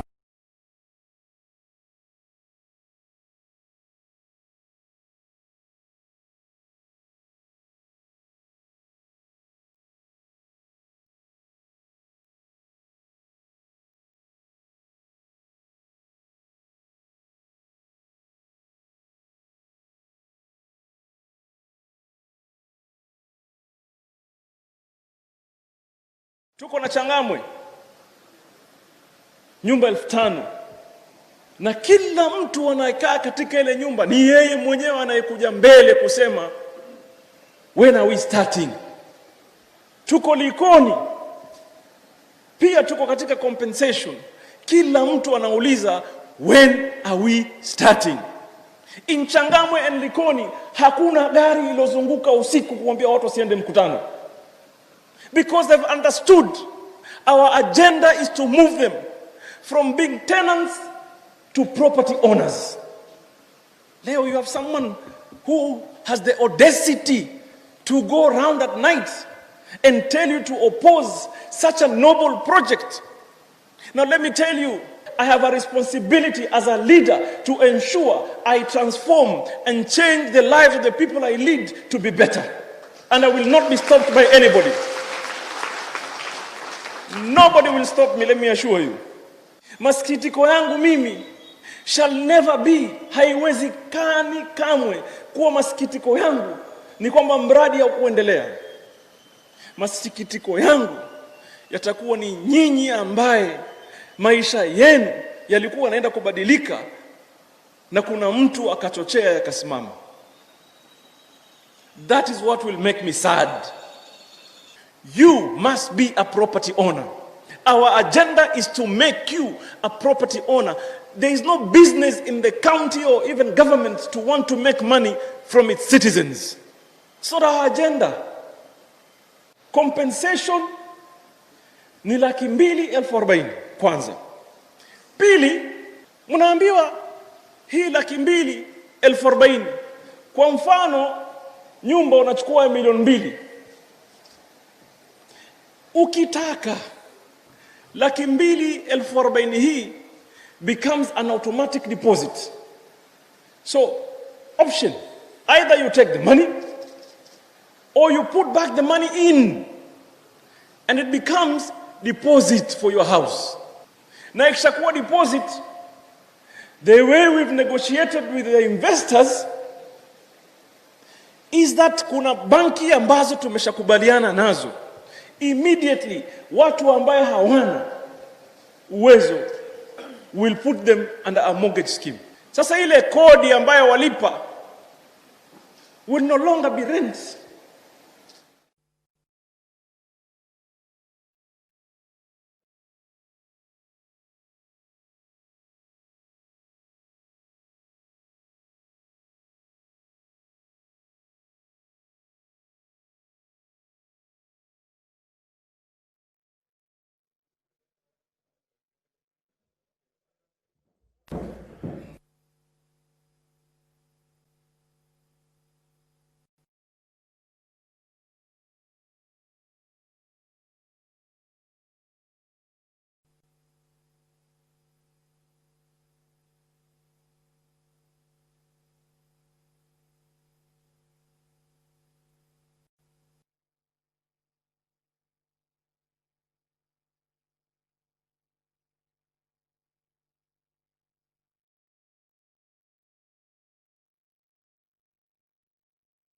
Order, senators.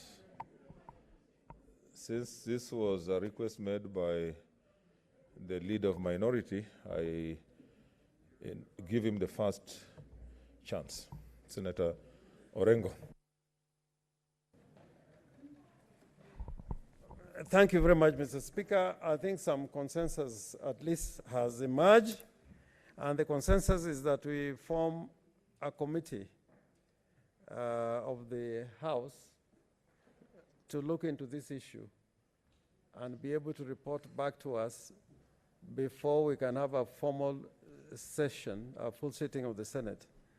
And the proposed committee consists of 12 senators, drawn 12. I've been advised is 12. And the first, I'm reading in the order that I have the list. And I appeal that this is now a list which has got no side as I read. It has got no color, no race, no tribe. So I read the following.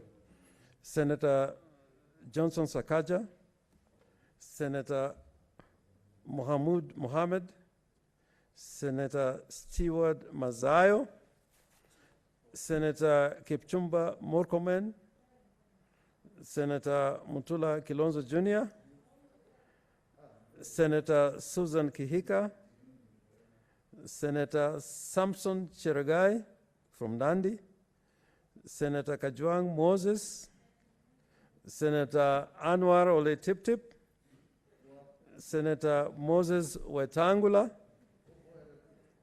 Senator Kinyua of Laikipia, and Senator Ole Kina. Now, the terms that have been given to me is that they meet tomorrow at 2:30 p.m. And after that meeting at 2:30 p.m., they will set their own work program and work schedule. And hopefully, they will inform us when we can have informal sitting. If need be, we could have a kamkunji. I've been told there is, the idea of a retreat is not too popular, so long as we can have a kamkunji. And a special sitting is suggested for Tuesday next week. Now, I would suggest, for purposes of having some order in this committee that is to be established, that we make Senator Moses Wetangula and Senator Sakaja as co-conveners, because we must have a reference point. And if there are any objections, of course, you'll be able to tell us. Now, I hope, Mr. Speaker, with this arrangement, we'll be able to reach some consensus by the time we meet next week. Now, the Secretariat, of course, the clerk. And we need the clerk himself. Don't delegate it to another clerk. You can have a team, but the clerk himself should be there. And then the Parliamentary Budget Office must be there. Particularly Mr. Masinde, who is very useful. He's a very brilliant young man. But the other people you need to talk to, but that is the choice of the committee. We cannot dictate for you. If we need CRA to come, that's your choice. And other players. So there's some kind of public participation in this process. Then we can have the special sitting on Tuesday at 2:30 p.m. And hopefully, next week, 2:30 p.m. Tumemaliza. No, I was speaking in Kizungu.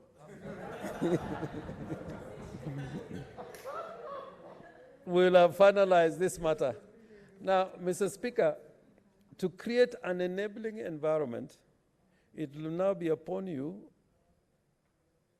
on the basis of the instructions that you gave about the three of our colleagues who are not with us, it will now be upon your office that that process is also driven with the same kind of energy and commitment as this committee is going to do its work. So I hope that both the committee and the Committee on National Security will inform us of what is happening, so that as we reach next week, there will be no cloud surrounding our debate over this very important issue. So, Mr. Speaker, I think that is all I have to say, because if I say anything else, it will be beyond what has been agreed. Thank you. Senator Ephraim Maina. I don't know. I don't know.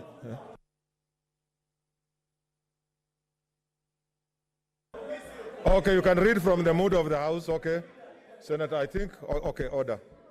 Okay. Okay, leader of majority. You can see the mood of the leader of majority. Okay.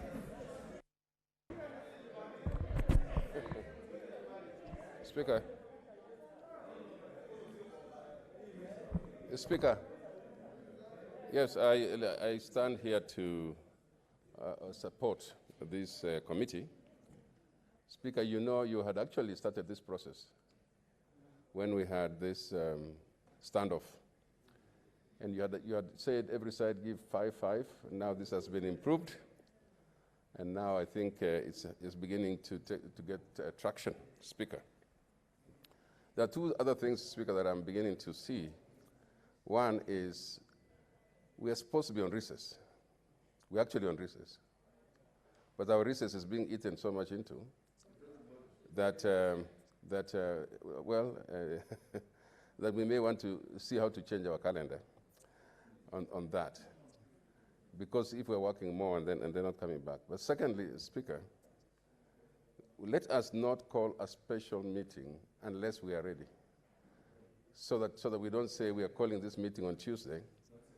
Let us just make sure when we call a special meeting, we call it for that one meeting.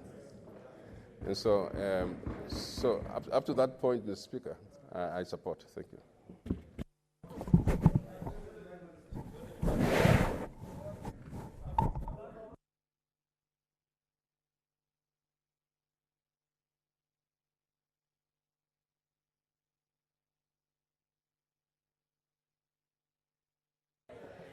Okay, order, senators.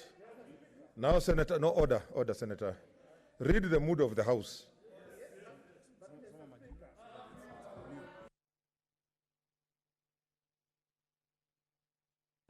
Okay. Okay, Senator, what's your point? What's your point? You are off the mic. On the mic.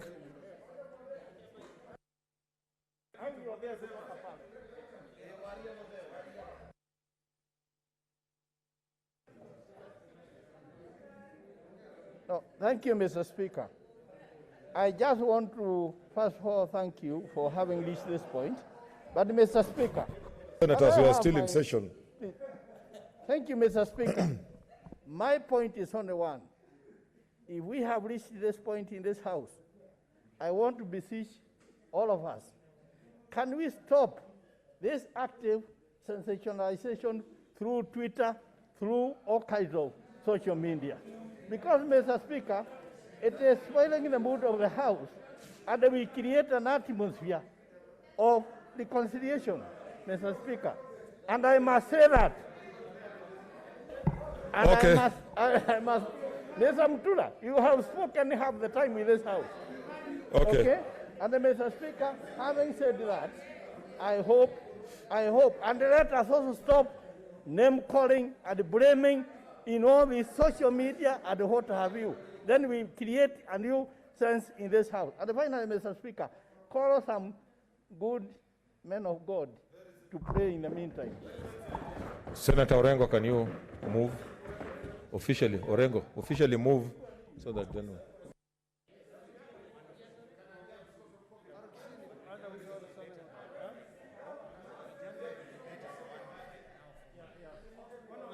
Now, Mr. Speaker, I've now formally move Understanding Order 105 that debate be adjourned And since we are on recess, I cannot suggest the next hearing date. And because we are so tired, I beg to move and ask the majority leader to second.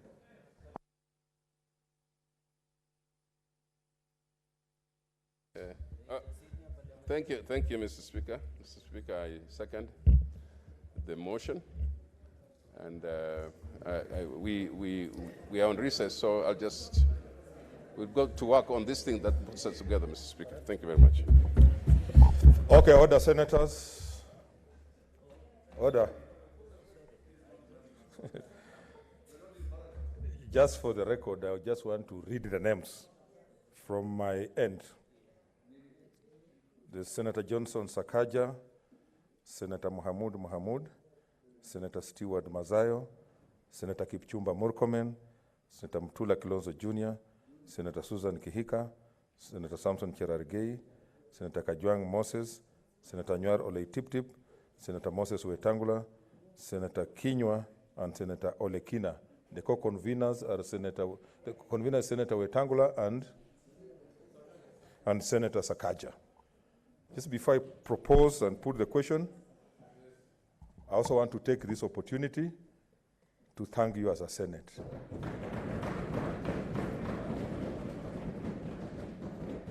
And urge you that let us remain united the way we have been, and that even after we go through this, I'll ask the Secretariat at an appropriate time to organize for a retreat so that we can bond. Because it's very, very important that we remain united as a Senate and move together. Because divided we shall fall, but united we shall stand. So I really want to thank you and your contributions. And therefore I propose the question, which is that the debate be now adjourned. I put the question, which is that the debate be now adjourned. As many of that opinion say aye. As many of a contrary view say nay. The ayes have it.